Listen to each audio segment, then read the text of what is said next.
Well, I wouldn't say that we have come from nowhere, because ecological sanitation, in one way or another, has a long, long history which goes back thousands of years. And you can say that the Chinese civilization is based on recycling of human excreta. Else it would not have been possible to feed that many people as have been feeding on the river plains in China.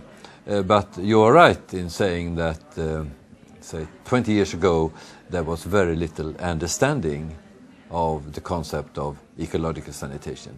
It has changed, definitely.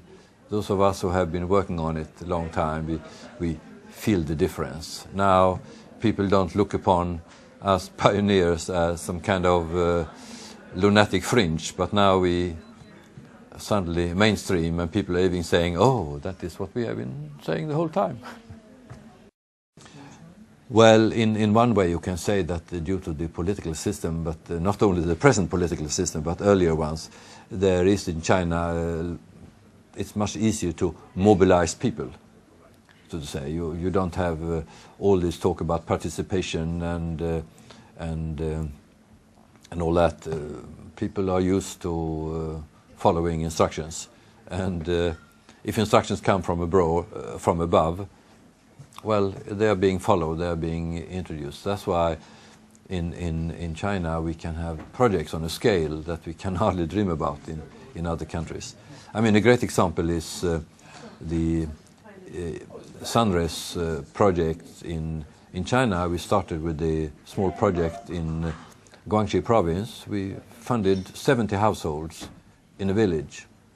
That was the whole entire village, and it worked out very well. People had put their toilets inside the houses, which is usually difficult to make them do, but there was simply no land for them to put it outside. It worked very well, extremely well. It got lots of publicity. We had a very good team in China, and today, this is 7 years later, at least 700,000 households in China now have this type of toilet without any input of funds from abroad, all through their local efforts. Because of this background of the recycling which has gone on in China, recycling of human excreta has gone on in China for the past 4,000 years, they don't have these taboos which you have in other cultures. Hindu cultures, for instance, have very strong taboos against human excreta. People don't even want to touch their own human excreta, so they have developed a caste system where those who are outside the caste system, their main job is to take care of the excreta of the rest. And in Africa, traditionally, most farmers, they practiced slash and burn agriculture, shifting agriculture, so there was no need for fertilizer. It is a very efficient system of agricultural production when you have plenty of land. You burn, you grow for a year or two, you move. So for them, for the African shifting cultivator, human excreta was just something